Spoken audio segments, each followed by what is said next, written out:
par de datos para entender una de las palabras que atravesó la mesa, que es la complejidad. Estamos en un proceso de hiperconcentración de recursos económicos. Solo para que se den una idea y lo puedan cuantificar, las 67 personas con más plata del planeta, es decir, un grupo parecido a este, tiene igual cantidad de recursos económicos que la mitad más pobre del planeta, es decir, que 3.500 millones de personas. Y este es un proceso que está en franca concentración. Un segundo dato, que no es menor, que en los últimos 50, 60 años hemos perdido el 60% de la biodiversidad del planeta. La biodiversidad es toda la información en términos de ADN que la evolución de nuestro planeta en más o menos 3.000 millones de años hemos logrado desarrollar, la hemos quemado en 50 años. Para mí es un nivel de irresponsabilidad como haber quemado la Biblioteca de Alejandría. Hay información que ya hemos perdido y que no vamos a recuperar, que donde están las soluciones para el futuro, y en función de la eficiencia o de la simplicidad hemos decidido como sociedad destruirla. Un tercer dato que ya nos ancla, que es un proceso global, pero que nos ancla ya de manera local. Estamos viviendo un proceso de urbanización en todo el planeta. Para dar datos así muy redondos, más o menos el 50-55% de la población mundial vive en ciudades, y es un proceso que se está acelerando. En Latinoamérica ese proceso es mucho más fuerte y llega a un 70-75%. En Argentina particularmente ese proceso es aún más fuerte, y estamos más o menos en un 85% de la población que está viviendo en ámbitos urbanos o periurbanos. Todo esto lo que hace son simples datos para entender la complejidad. Y como un último dato, en la última COP, que fue un encuentro global para definir los parámetros de desarrollo del planeta, se llegó a un consenso planetario, es decir, el presidente de Estados Unidos o el Vaticano, solo para dar dos instituciones más bien conservadoras con respecto a estos temas, están totalmente de acuerdo que si no modificamos y cambiamos nuestros parámetros de desarrollo, no nos queda mucho margen. Y que no nos quede mucho margen no quiere decir que en 50 años la raza humana desaparezca, pero sí quiere decir que nuestros hijos van a tener peor calidad de vida que nosotros mismos. Somos la primera generación que percibe este problema, pero somos la última generación que tiene capacidad de operar sobre este problema. Y si entendemos que las generaciones futuras son sujetos de derecho, la pelota nos cae a cada uno de nosotros y no tenemos mucho margen, no hay posibilidad de decir en 20 años, 30 años. Estos procesos que les conté, la concentración urbana, la desaparición de la biodiversidad, la concentración de riqueza, es un proceso acelerado e inminente y requiere acción inmediata. 3-4 conceptos para después contar brevemente dos proyectos que estamos desarrollando y a partir de ahí entrar en la charla. Estamos en la era de la complejidad, y como su palabra lo dice, la complejidad es una cuestión difícil, pero la complejidad no quiere decir algo complicado. La complejidad quiere decir que la realidad no tiene la bondad de presentarse de manera como nosotros queremos organizarla. No se presenta en términos de movilidad, en términos de arquitectura, en términos de salud. La realidad viene toda mezclada. Y estas concentraciones que les estaba contando, lo único que hacen es complejizar aún más el problema. Y el problema, por ejemplo, de concentración urbana, que podemos estar percibiendo acá en Rosario, tiene que ver con tendencias globales de cómo el nuevo consumo de alimentos en India o China, que genera una nueva matriz productiva agropecuaria, que expulsa peones rurales que se concentran en conurbanos. Y ahí entró otra idea, que si uno es reactivo, solo reactivo, y trata de poner un parche ante la avalancha de situaciones, es imposible. Es mucho más fácil operar el origen que el destino. Y esta es una idea muy interesante. Cuando uno opera el destino, opera de manera coyuntural sobre un problema ya ejecutado o ya expresado, cuando en realidad tenemos que empezar a plantearnos nuevos modelos de desarrollo que modifiquen las tendencias que están generando lo que estamos percibiendo. Entonces, entender y empezar a tener pensamientos a largo plazo. En la plaza estamos charlando justamente que es mucho más fácil empezar a tener consensos a largo plazo y a partir de ahí empezar a operar sobre ideas al corto que el camino inverso, que es el que estamos acostumbrados, que es ponernos de acuerdo sobre lo coyuntural o sobre el próximo paso 1, 2, 3. Tenemos que empezar a generar profundos consensos sobre a dónde queremos llegar en 100 años, 150 años, y a partir de ahí generar acciones muy concretas y específicas en el corto plazo. Otra idea, ya que esta mesa o este panel se trata sobre participación ciudadana y tecnología, aclarar que la tecnología no solo es esto. La tecnología es una serie de dispositivos y procedimientos que nos permiten a los usuarios o a quienes intervienen lograr objetivos puntuales. Un martillo es tecnología o una asamblea es tecnología. Y en este punto lo anclo con uno de los proyectos que yo, con la cultura que tenemos en esta ciudad, y el fondo de la cuestión es cultural, porque los procesos económicos, los procesos de producción, nuestras formas de consumo, tienen un sustrato que es cultural. Por lo tanto, el verdadero problema es cultural. Y eso es importante para no empezar a operar solo sobre lo material, sino que hay una capa previa que es muy importante. En este sentido, teniendo en claro que la tecnología no solo es un dispositivo de chips, está buenísimo que empecemos que entremos en este proceso una vez que ya están la cultura de participación y la estructura social y el tejido ya constituido. Hay una tendencia en muchas ciudades, y van a haber marcas como Smart City y cosas así, que intentan imponer modelos tecnológicos, que imponen modelos tecnológicos, creyendo que solo con eso van a modificar la cultura, y a partir de la cultura van a modificar los resultados. Es al revés, hay que generar las condiciones culturales, hay que generar los lazos sociales, y a partir de ahí la tecnología en términos de dispositivos electrónicos va a tener muchísimo impacto. Si no es simplemente un gadget más para armar empresas, para armar startups, para algo que está sucediendo en términos globales, que es cómo se capitaliza la información pública, es algo que se llama extractivismo 2.0. Facebook puede ser un caso de eso. Digo, nosotros ponemos nuestra información, nos comunicamos con nuestros amigos, con nuestras familias, ponemos fotitos de nuestras mascotas. Esa información que es particular o social la toma una empresa, y a partir de ahí genera muchísimos modelos económicos.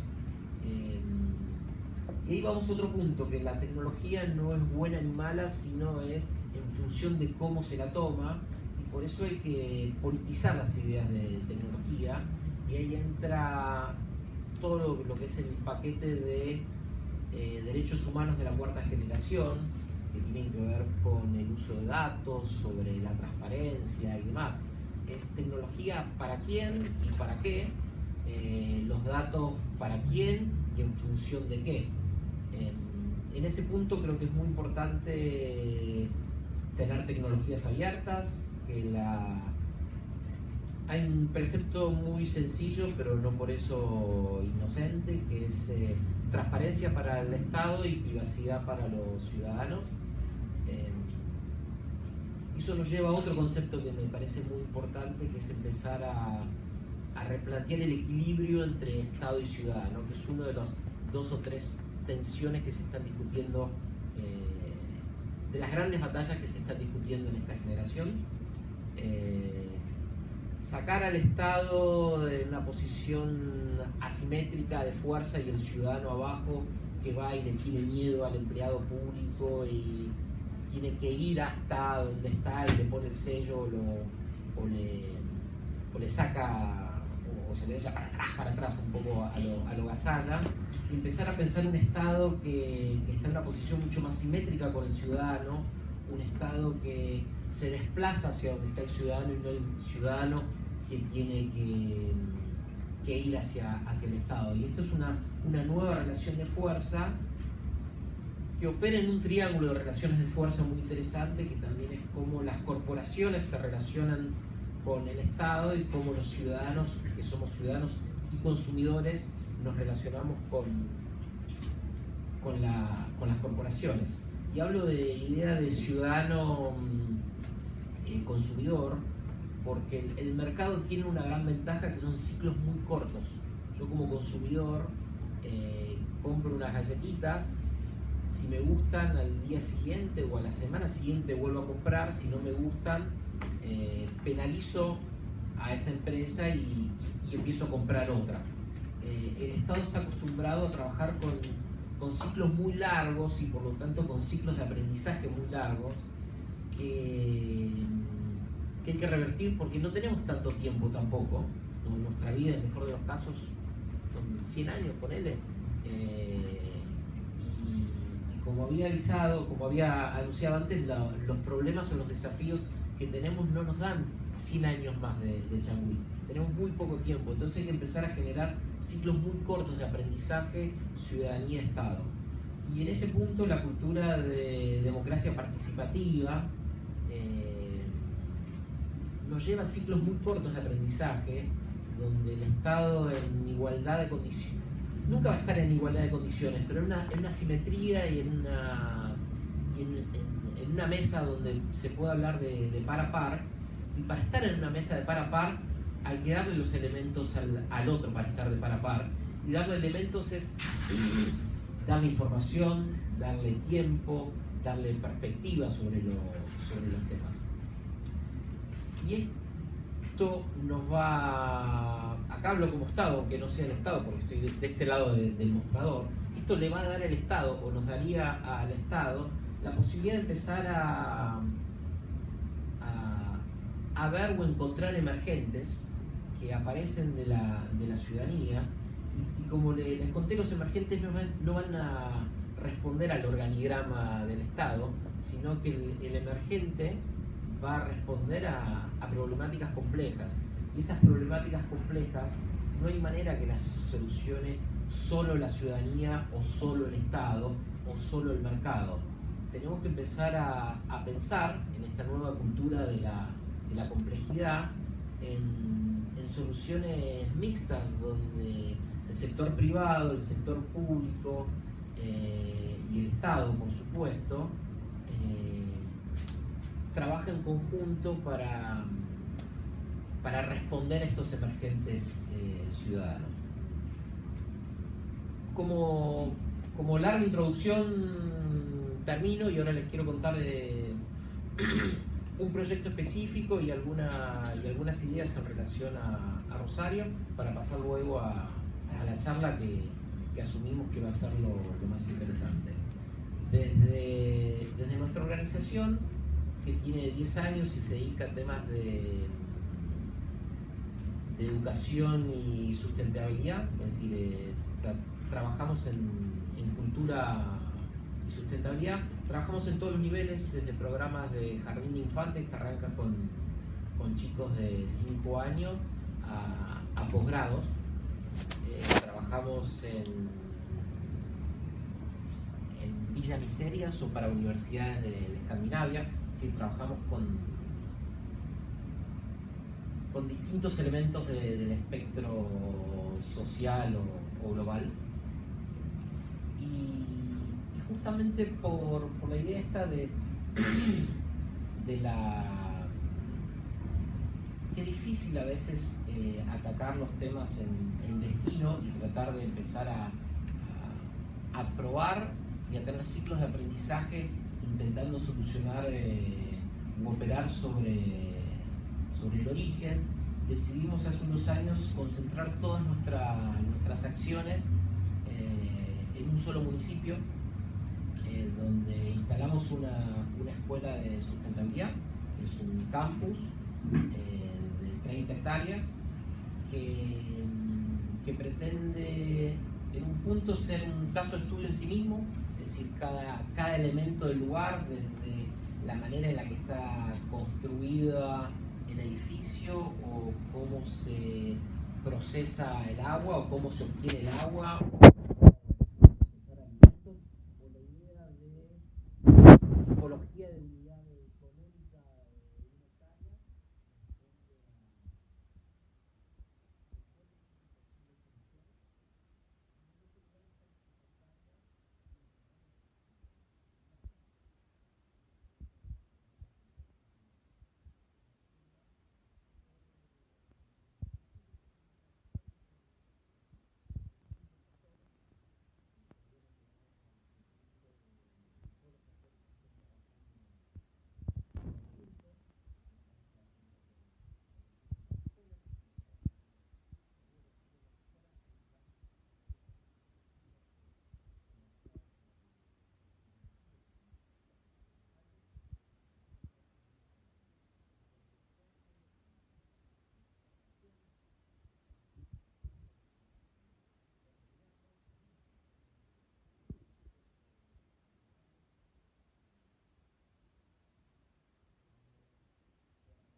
Las consecuencias prácticas, y a partir de las consecuencias prácticas darles instrumentos para que los chicos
la tecnología es un instrumento que está universalizado, es decir, hay acceso a la tecnología en todos los niveles sociales, incluso más si nos focalizamos en el grupo etario de jóvenes, donde uno puede ver penetración 100%, más allá de no tengo los datos de Rosario, pero en Buenos Aires y el Gran Buenos Aires están los datos, donde puedes ver que incluso en los barrios más marginados hay acceso a internet, tal vez constante o eventual, hay acceso a dispositivos, tal vez propios o prestados. Si ves, agarrás entre 15 y 25 años, la penetración de redes sociales es por arriba del 90%.